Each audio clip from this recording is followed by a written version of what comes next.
Shalom kelas 9, bertemu lagi dengan saya di pelajaran agama Kristen. Nah, di sini kita akan melanjutkan di bab 2 tentang materi yang berjudul tentang gereja. Masih tetap gereja. Kita akan mengulik lebih lanjut lagi tentang gereja dan gereja. Nah, jadi judulnya sekarang adalah mengenal gerejaku.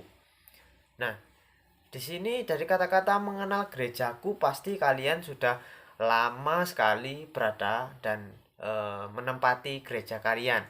Gereja yang saya maksud di saat ini adalah gereja secara organisasi, bukan gereja yang saya sebut kemarin sebagai tubuh Allah atau kita sebagai umat percaya.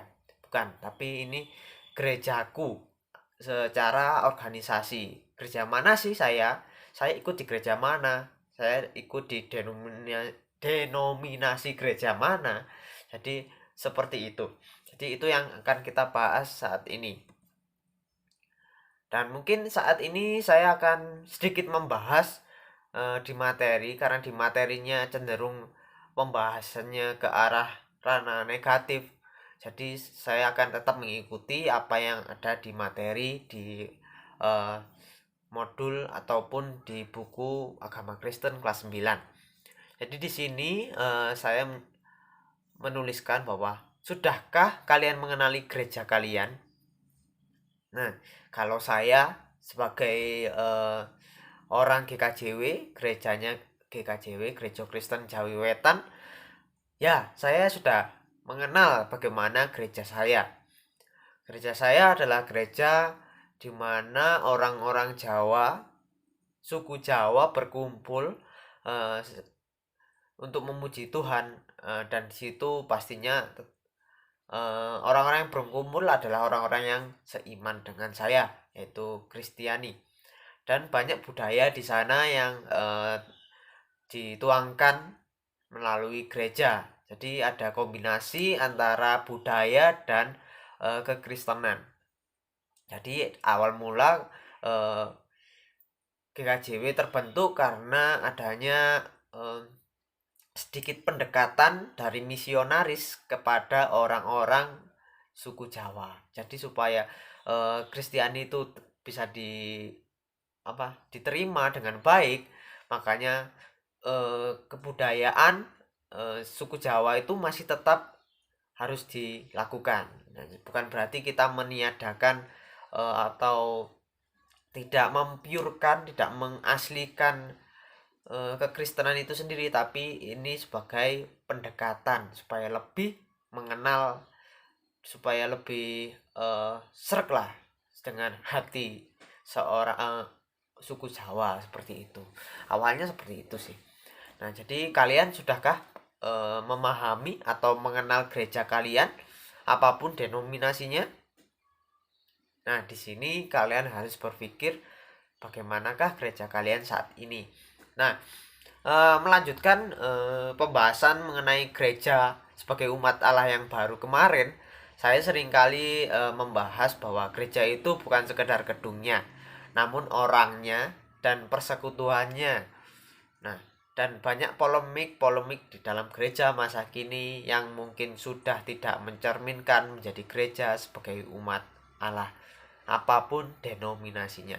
Pasti di sini setiap denominasi memiliki problem dan masalahnya tersendiri.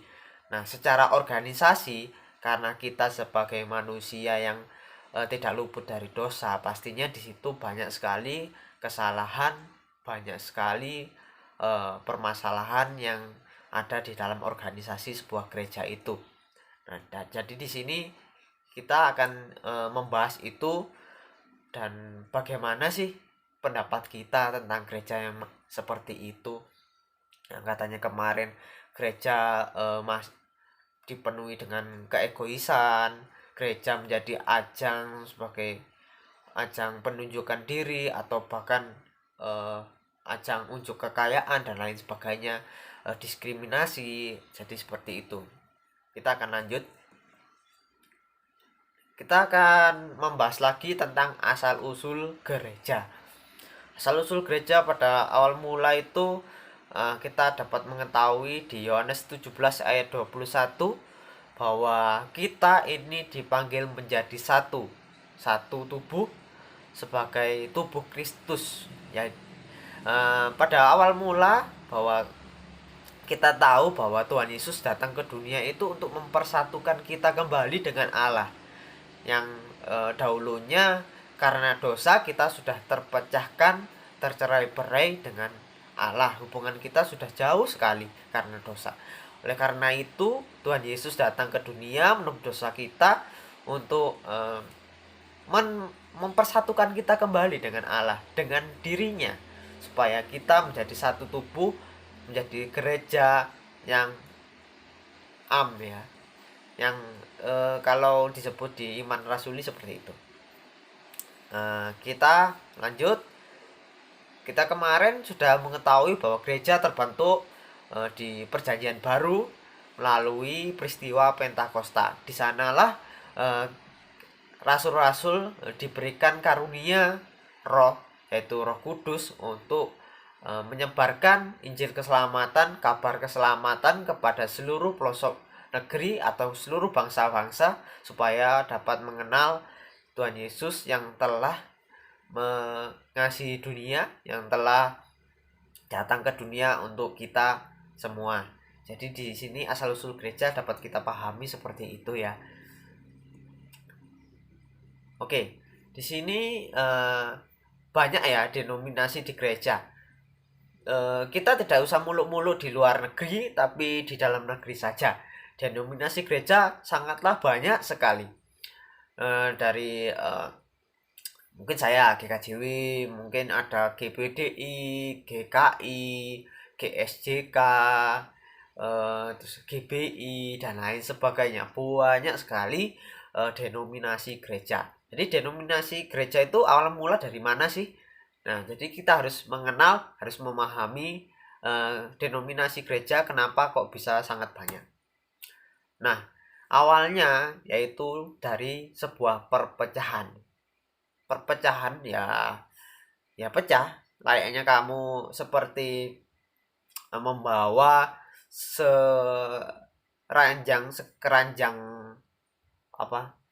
jeruk, terus kamu tumpahkan. Nah, seperti itu. Jadi awalnya satu keranjang lalu terpecahkan menjadi banyak dan terpencar-pencar. Nah, seperti itulah gereja. Nah, karena apa sih terpecah? Di sini ada tertulis, yaitu karena dogma. Dogma itu adalah peraturan yang ada di dalam gereja. Nah, peraturan di dalam gereja ini terbentuk karena sebuah firman dari Tuhan. Itu karena semuanya berporos pada firman Tuhan, semuanya ditulis dan dilaksanakan melalui firman Tuhan. Nah, di sini dogma itu awalnya harus tetap alkitabiah atau berporos pada firman Tuhan. Tapi di sini perpecahan itu terjadi ketika dogmatika itu atau aturan-aturan itu semakin diperbanyak apapun dan lebih lagi tidak sesuai dengan alkitabiah lagi. Nah, jadi dari situ banyak yang protes, banyak yang tidak setuju dengan pengeluasan peraturan dan lain sebagainya. Jadi gereja semakin terpecah, ataupun bahkan karena adanya egois, karena adanya dosa dalam diri manusia, jadi gereja dapat terpecah. Namun semua itu terjadi tetap karena kehendak Tuhan. Pasti ada rencana sesuatu di balik perpecahan ini. Nah, dogma macam apa sih yang membuat perpecahan? Nah, mungkin contohnya Yahudi dan non-Yahudi itu peraturannya sudah berbeda.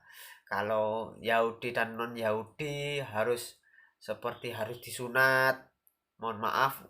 Jadi ini untuk yang laki-laki ya. Harus disunat, dan yang non Yahudi itu tidak harus disunat dan sebagainya, dan pemberlakukan hukum Taurat. Jadi ketika orang Yahudi di Perjanjian Lama memegang teguh hukum Taurat, ketika orang Kristen yang sudah di Roma dan lain sebagainya itu sudah tidak terlalu memegang hukum Taurat karena sudah bertemu Tuhan Yesus, sudah diajarkan hukum kasih. Jadi tidak hanya tidak terlalu melihat hukum Taurat, jadi seperti itu. Dan seperti konsili Yerusalem ini sebuah sebuah conference ya.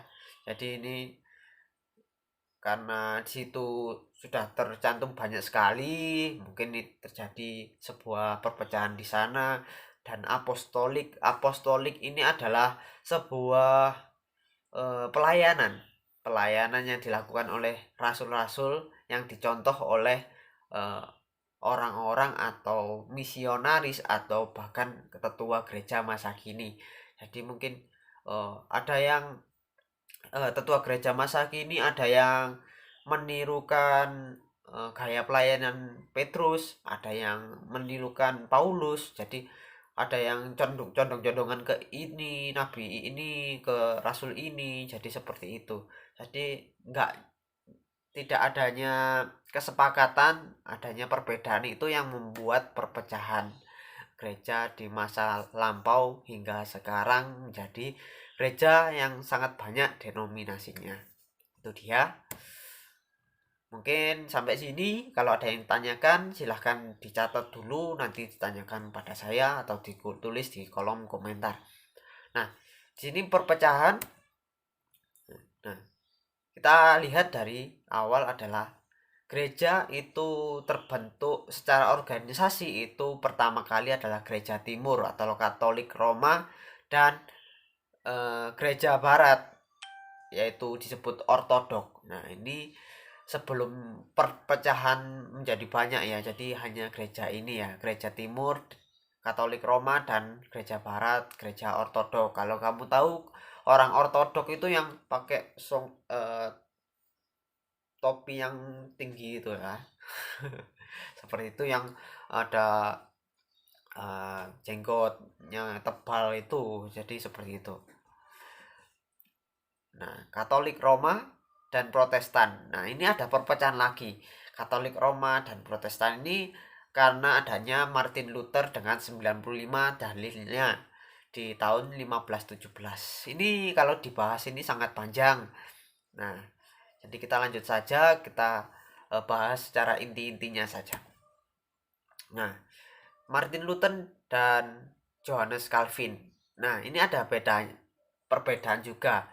Ini di era reformasi. Di era reformasi ini dicetuskan banyak sekali kiat-kiat, banyak sekali peraturan yang memberlakukan bagaimana gereja harus kembali seperti dahulu kala atau alkitabiah sesuai dengan gereja. Jadi terjadinya reformasi seperti itu.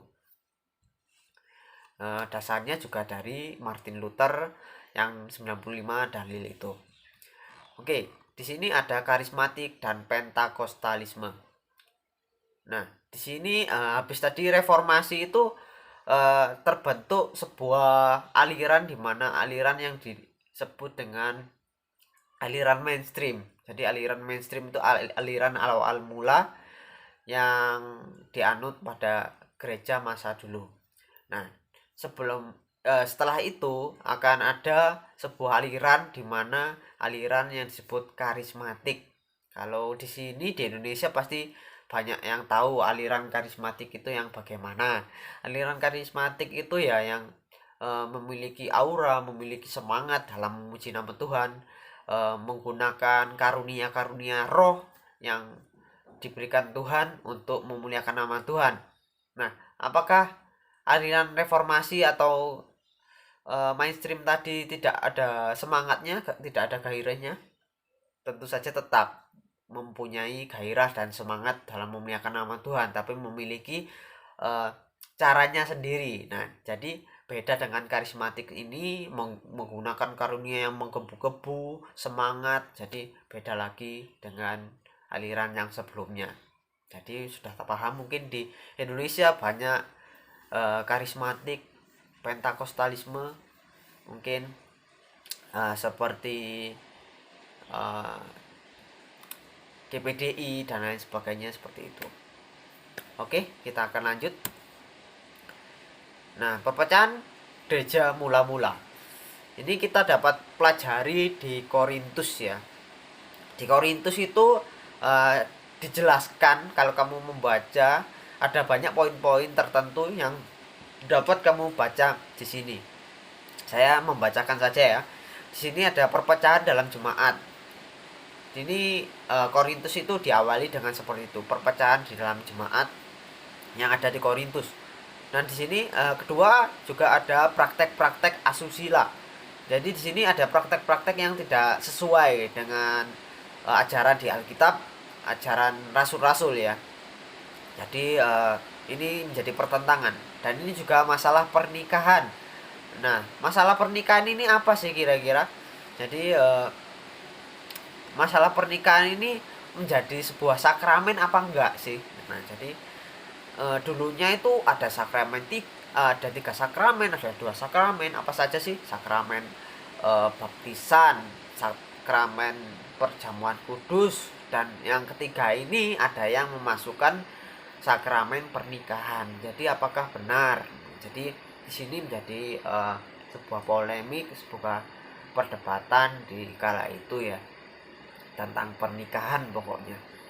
Nah, di sini keempat, daging dan persembahan berhala. Nah, sini mungkin sering kali kamu membaca ya tentang daging dan persembahan berhala. Ini diapakan, apakah boleh apa enggak? Nah, jadi di situ di zaman dahulu Korintus itu di sana masih banyak orang yang menganut berhala. Meskipun masih sudah percaya Tuhan Yesus, masih tetap memberikan persembahan pada berhala sebagainya. Jadi di situ menjadikan perdebatan dan masalah. Masalah dalam peribadahan atau liturgi dan sakramen. Nah, ini sakramen tadi sudah saya jelaskan di masalah pernikahan juga ya. Nah, di sini juga mungkin menjadi masalah sampai sekarang ya. Jadi liturgi itu menurut saya tergantung pada orangnya.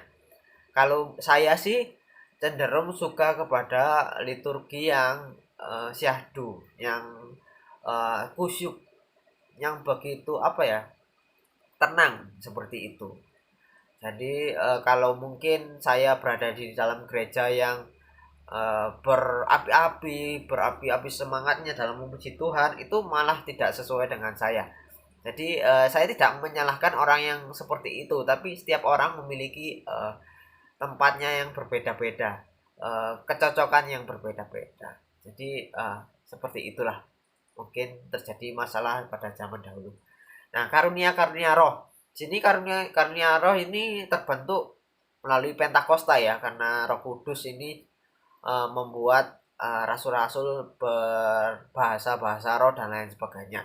Jadi di sini mungkin menjadi perdebatan bahwa karunia roh ini harus digunakan sih apa enggak di gereja. Apakah setiap orang beriman harus memiliki karunia-karunia roh sebagainya. Nah, seperti itu yang menjadi perdebatan. Nah, ajaran Kristen dan kebangkitan orang mati. Nah, ini sangat krusial ya. Jadi tentang kebangkitan orang mati itu bagaimana, dan ajaran Kristen. Nah, tentunya tetap kita harus tahu bahwa ajaran Kristen itu harus tetap berporos pada Alkitab. Jadi harus Alkitabiah ya. Jika keluar dari Alkitab itu akan terjadi yang dinamakan dengan sesat atau Injil palsu. Jadi yang kita baca itu ya wis itu peraturan atau firman Tuhan. Kalau ada yang lain itu berarti bukan firman Tuhan. Oke, kita ini masuk ke dalam tugas kalian. Tugas kalian ini jelaskan ya dan berikan alasan tentang gereja yang berpecah tadi. Apakah positif ataukah negatif. Nah, seperti itu ya. Ditulis dan dikumpulkan di forum yang sudah kita sediakan ya di Google Classroom di kelas masing-masing. Oke, jadi gereja itu yang harus kita kenal, yang harus kita ketahui, harus bersatu. Seperti dikatakan di Yohanes tadi, gereja adalah dipanggil untuk menjadi satu tubuh, sebuah tubuh, yaitu tubuh Kristus. Karena Kristus sudah jauh-jauh datang ke dunia untuk mengumpulkan kita sebagai orang beriman untuk menjadi satu dengannya, dekat dengannya, memiliki hubungan yang dekat dengan Tuhan kembali. Nah, jadi layaknya pemain sepak bola dalam satu tim ya, kita sebagai denominasi gereja yang berbeda-beda harus tetap memiliki visi dan misi yang sama, yaitu tetap satu tubuh, satu jiwa, dan satu persekutuan, yaitu persekutuan dengan Tuhan Yesus. Nah, jadi mungkin di Indonesia kalian sudah tahu logo ini, logo Oikumene, bahkan sering di setiap gereja ada sebuah event, ada sebuah kegiatan gereja bersama-sama denominasi yang berbeda-beda untuk memuliakan nama Tuhan. Nah, di sini ada wadah yang disebut oikumene ya, yaitu wadah pemersatu gereja-gereja di Indonesia atau PGI. Nah, seperti lagu ya, Yesus pokok dan kita carangnya ya. Kita harus menjadi satu karena gereja yang berbeda-beda itu seperti carang ya, carang yang banyak ya. Tapi tetap pokok utama, pokok kayu utama sebuah pohon itu yaitu Tuhan Yesus yang memberikan uh, asupan dan kepada akar, kepada daun, yaitu kepada batang, kepada daun, kepada buah, itu adalah tetap pokoknya itu Tuhan Yesus. Oke, seperti itu pembahasan kita kali ini. Jika ada yang kesulitan silahkan ditanyakan. Demikian dari saya. Tuhan Yesus memberkati kita semua. Tetap jaga kesehatan dan makan yang banyak.